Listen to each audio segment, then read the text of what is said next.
Welcome to another episode of the Distributed Data Show, brought to you by DataStax Academy, where we bring you the latest news and interview technical experts to help you succeed at building large-scale distributed systems.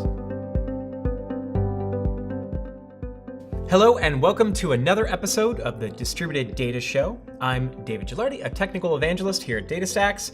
Along with me is Jeff Carpenter, a fellow evangelist, and we have Ted Wilmes from Expero. Hi, how are you all doing? Doing all right. All right, so first question, what's Expero?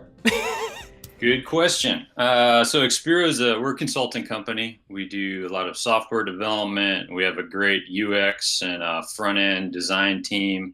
And we're actually partners with DataStax. So as part of that, we do a lot of work with DSE Graph and the other DataStax components. Okay, now I just realized something. I didn't realize this before, but I think we have the graph. Yeah, graph is new bacon, and I like big graphs, and I cannot lie. Those are totally yours, aren't they? That is some Expero swag. So full disclosure, I just put the bling on and here. You're wearing Ted's got more swag. I mean, you guys have good swag game. Yeah, let's see. Can we see that? As connoisseurs of swag. Can you show us your swag? We got a little Star Wars look at that thing here. So yeah, it's the Graph Star. Awesome. Well, this is how we measure your credibility as an engineer in this world of distributed data. Now I feel a connection though. Well, I'm going to tell our sales guy. He'll appreciate that. So that's good. So you passed the first test, but once you get in the door with your Death Star T-shirt, into a customer. Graph Star, yes. Graph Star. What are the kinds of things that you see? Because you, as you mentioned, you are doing applications of DataStax Enterprise Graph, and I assume helping to get customers up to speed and competent and just firing on all cylinders with DSE Graph. So, what are the kinds of things that you're helping developers understand when you're kind of walking in the door? First experience with DSE Graph and a new customer? Yeah, no, that's a great question. So it's kind of interesting. We were kind of with DSE Graph from the beginning, and so we got to see it as it was first rolling out. And there was a number of customers who were starting to use it who were already DSE customers, and they were very aware of how Cassandra worked, how search worked, all those different pieces. Right. But then there was a whole new class of customer where we would show up, start working with them. They were excited about Graph, but it was also their first experience with DSE. So first experience with Cassandra or any of those components, haven't used Spark before or any of that. So it's a case where you have two things that are very new and kind of complex and interesting technologies at the same time. So on the one hand, they're excited about using Graph, but on the other side of it, they don't know much about kind of the underlying components. So the thing that I think we found and that I've seen going forward is that it's really important to have just an understanding of the internals of DSE in general as you're picking up speed on that graph piece. Because if you've come to DSE Graph, chances are, maybe not in all cases, but chances are you're going to want to run a fairly sizable amount of data through the system. Yeah. Some people aren't, but a lot of people are, or at least have hopes to be doing that at some point. So it's really important once you get out of that, hey, I ran it on my laptop phase, to understand what's really going on here, because I'm going to actually have to operate this thing at scale. Yeah. Okay. So what is it that you want them to know? So I'd say probably first thing is you're kind of working through your Gremlin tutorial, getting excited about Tinkerpop and all those pieces. Don't shy away from the DataStax Academy courses on just like, what is Cassandra? What is a partition key? How do I design a table in Cassandra? Because everything you do in DSE Graph is mapping down to things that were already present in all of the other DSE components. And so the implications of how you model it in Graph will become very relevant as you go forward, how that translates down to those DSE components. Okay, well, that kind of starts into another thing that I was just thinking about is like, maybe what are some of the pitfalls you can run into if you don't understand the underlying data store, right? Because there's this clear connection there. So do you have any thoughts on that? Yeah, so one really good example that comes up just kind of over and over again is You come from the relational world. Relational data model is very flexible. You look at the graph model. On the face of it, that is also very flexible. Like you can take anything, put it into a graph. Gremlin's very expressive. You can write a Gremlin traversal to do anything that you want to do. I always like putting it that way. Database. It's expressive. It's very expressive, yeah. So that's great. It's easy to get something going. And so when you start making your graph, you may have some of the same tendencies as you would in a relational database. One example would be to normalize your data model, which to a certain extent you still do in graph. But I can give you kind of one concrete example. Say you have, just use, kind of the canonical social network example, and you want to have some information about a user's location in it, like the state that they're in.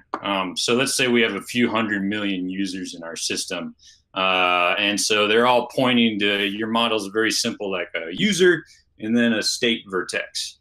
Okay, so this is the classic, everybody who's probably been in graph a little bit, they're probably sick of this word, but it's the supernode problem. Right. Where you're going to have a ton of people pointing to this single state. Very natural sort of thing you would do in your relational database. Right. Somebody say, normalize it, do that. In the graph and how the data actually maps down to Cassandra, what you can end up having at the Cassandra level are these partitions that become basically too wide, and then you run into operational issues. So that's an example where we still want to store that data in the graph, but we may not actually normalize that quite as far. We may actually just store it as like a property on those people vertices. Good. So let's dig into this a little bit more, because I want to make sure that we understand that mapping is what you're saying here, that that let's say California is a vertex in the graph, and it's modeled as a partition in a Cassandra table, kind of under the covers. If states are vertexes or nodes in our graph, then that's going to map to an underlying table in Cassandra, and then the relationships that map to that are what's going to cause that partition to get too wide. Is it something like that, or help me out? Exactly. Yeah. So the way that it's going to be stored, if you just start up DSE Graph, and in DSE Graph you have the ability to define your graph schema, so you can create two new vertex labels, say like a state and a person, and then maybe an edge, like a lives in edge or something like that. So if you just go look, if you go into the CQL shell, if anybody's familiar with Cassandra, you can just look at how all this stuff is laid out. That's the other kind of nice part of this. It's exposed. You can see it. You'll be able to see that there's going to be two tables per vertex label. One's going to store the properties on the vertex, and one's going to store the edges that are associated with that vertex. Okay. And so what can happen is you're adding edges in. All these things are partitioned as they would be in regular old, because they're just it's regular old Cassandra under the covers. Right. So the way that they're partitioned, those edges are going to be essentially partitioned by the vertex IDs. You could think about it. So each vertex is going to have this partition of edges associated with it. They're actually stored in both directions, but I'll try not to go too far into the weeds here.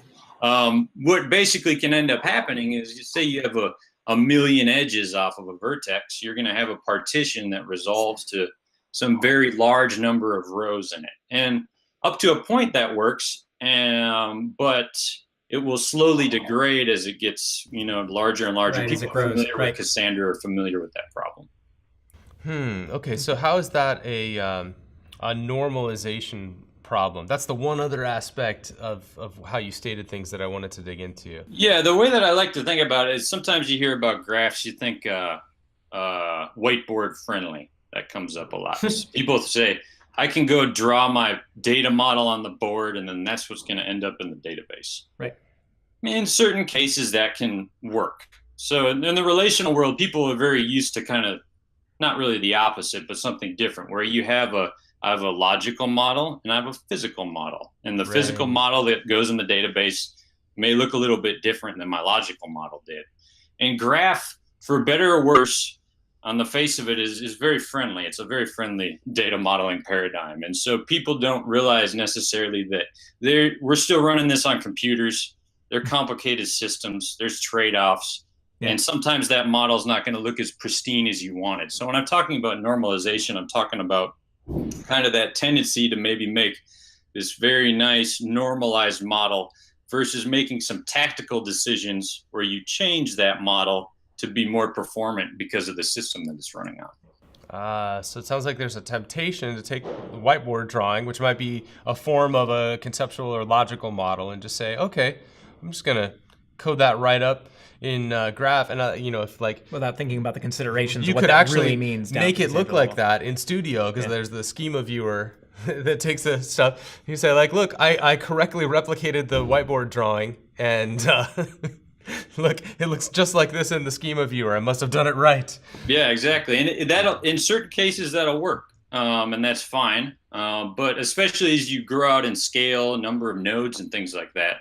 It becomes important to kind of step away from that. And you guys had, I think, Dave Beckberger on a few weeks ago, who I had the pleasure with working with at one point. And I liked how he put it. I think he said pragmatic graph. Yeah. And that's my philosophy exactly. You need to be pragmatic about these decisions. Okay, so I think just talking about the data modeling aspect, right? We're already talking about what it sounds like are some challenges that people run into. Do you have any other challenges that people run into, and then how to address those types of things? Yeah, I think another thing that comes up frequently is, okay, I have my graph set up. Again, just by the nature of these projects, they usually start out as a very small sort of thing where you're kind of kicking the tires. But then you want to actually load some quantity of data in it. You're not just running unit tests anymore. You want to actually like load this thing up with 1 billion vertices. And so DSE Graph comes with a really nice tool called DSE Graph Loader, which can take a number of different formats and help you load data from CSVs or other things like that. And that has some optimizations built into it and allows you to load data pretty quickly. But then people also want to move from doing, say, just a bulk load to like, oh, I'm running, I have Kafka, I have data coming in real time. How do I actually load this graph up and maintain it? And then at that point, you're going to be writing some code. And so the things there that we like to look at are, one, some common things are, a lot of times people will have a large number of, say, reads in their write path. That's a big performance killer. If you can get away from having to say, read a value every time you go in to write something, you can get a big boost there. And if you take that kind of ratio from 50-50 read write to maybe more like 90% write, 10% read, you can make a big difference, especially since DSE provides that nice functionality of being able to have multiple data centers where you can actually drive a lot of, say, write load into one and then serve read traffic out of another. So that's one. So want to pick that apart for a second. So what's happening there? Is it that I have to, in order to load data in my graph, I'm actually have to do a read first, like I'm consistency checking something, or how do people kind of find themselves in that situation of mixing in reads with writes? Yeah. Maybe one good example would be there isn't an out of the box, say, like a uniqueness constraint that you can turn on with DSE Graph. So if you have, let's use our person, Twitter user example here, where it's like, well, we want to make sure there's only one person with so-and-so's handle in the system. So there's not a way to enforce that at the system level. So then that moves up into the application layer. And so one kind of first crack at trying to handle that may be like, okay, well, before I write this user, every time I do it, I'm going to go check the database to see if they already exist, which that already is problematic from a race condition. It's already problematic from a race condition perspective, and probably really won't work. But it's also introducing this potentially unnecessary read. So what we could do there is, are there certain values that we're always just kind of looking up from the database, these kind of point lookups? Maybe cache them somewhere else where we can get a much quicker latency just to look up that one little thing, and then just drive all that write traffic into DSE Graph. Gotcha. Okay, that's a great example. Okay, yeah. So, all right. So we're talking about maybe some of the challenges, especially with data loading and people like getting data into the graph. How about if we flip that around, right, to the read performance standpoint? How about any feel as far as performance considerations, things like that, as far as read path goes? Yeah, I think so. A lot of times for both these scenarios, a lot of it really comes back to, again, the data modeling. Sound like a broken record probably, but like Cassandra, you talk about it all the time too, actually, with the data modeling standpoint. It's always you started on. Yeah, I'm that guy at the bar. But anyway, so if you think about one thing that I really like about about Cassandra and kind of the way Cassandra's been presented from a educational perspective is a focus on queries first, and then like what do we need to read out of this thing? Okay, now let's develop our data model based upon that. To a certain extent, Graph is similar. It's a little deceiving though, again, because if you look at the Graph model itself, it's not as obvious. It's not like if you look at CQL and it's like, I literally can't join anything. I just can't do it. Graph's different. You can do whatever you want. But that doesn't necessarily mean it's going to be performant. So we start with the modeling there. We look at, okay, you need to perform this sort of pattern to grab, this amount of data out of the system. How many vertices is that going to have to touch with this model? All those traversals, that's just translating down to IO against this Cassandra cluster. So you can pretty easily write a gremlin query that resolves to, few hundred thousand basically read requests against your cluster. Okay, maybe one person doing that, that's fine. But then if we actually want to try to scale this thing out, that's probably not, it's not tenable. So what can we do with that model to cut down on the number of, say, reads we need to do? Always measure, if something's slow, don't just start twiddling, knobs, changing steps out on your gremlin traversal. Look at the profile step, look at the results that come out of that. Studio has a really nice display of that. Yeah. So measure and then just keep in mind what's going on down at that Cassandra layer when you execute your queries. So is there, as far as both read and write performance, right? One thing we haven't really touched about so much is like indexes. Do you have a particular take on, say, maybe some best practices around indexing and how you should use that to help or hopefully not hinder your read or write performance? Yeah, no, that's a good question. So indexes, the documentation has some pretty good recommendations. There's kind of, broadly speaking, two sorts of indexes in DSE Graph. There's global indexes, which allow you to look up, okay, out of this whole world of vertices, I want to look up all the vertices that match some property or number of properties. And then there's vertex-centric indexes, which say, okay, I'm at a vertex, I have 100 edges here, I want to filter them out efficiently by some predicate. Right. So there's those two types. On the first type is where you actually have some decisions to make. You can use materialized view in Cassandra, a secondary index, or DSE search index. Again, this is kind of very clearly showing the user like, hey, you probably should understand what that means in Cassandra language when you're making your decision about this. So for indexes, the biggest, I think, hurdle that people can run into is sometimes they want to look up things that their queries are not selective at all. So that's probably the biggest issue, where it's like, I want to do the equivalent of, almost a select star, maybe not a full graph scan, but give me all the people that are in Texas who are using my social network platform, and I want it in 200 milliseconds or something like that. So the bigger that's to me, it's sometimes like you need to identify what the graph is good at access pattern wise, and then what might be just better in a Cassandra table. And so there's differences between the different indexes type, but in kind of common practice, the bigger issue I've seen is that point where it's like the index isn't really going to be able to help you with this. You need to think about being able to create kind of a materialized view of this data in a form that can meet your latency requirements. Okay. Nice. I noticed that you use the quote fingers on the materialized view. So what was that about? A material, like a Cassandra materialized not a Cassandra materialized view. I guess the other term might be another read model, if we want to throw some other lingo out. No, that's a good clarification. Okay. So, I think you're really calling out something that I think is important. We, when we talk about Cassandra, are constantly harping on data models and the importance of understanding.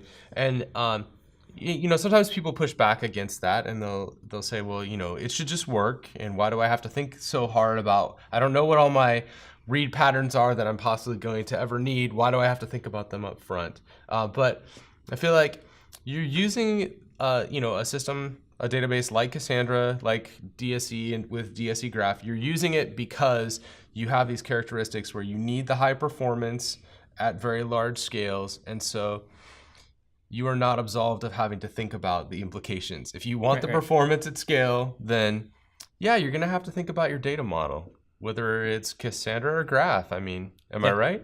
Any database that I've ever used where it hasn't just been kind of a, if it's a small set of data, it fits in memory on a single machine. Okay, that's then you're kind of absolved of some of these issues. But in reality, it doesn't matter if it's Oracle or SQL Server. I mean, that's why there's loads of Oracle DBAs out there, and there's 30 plus years of engineering in that system, but it's computers. They're running programs. They have to do stuff. There's no magic here. So like you need to learn these parts if you really want to make the system work well. Yep. Awesome. So you have any parting words for us on just thoughts on how people get good, how to get smart at graph data modeling? Yeah, I guess I'd say, like I said, if you're just starting out on a graph project, you're new to graph, you're new to Cassandra.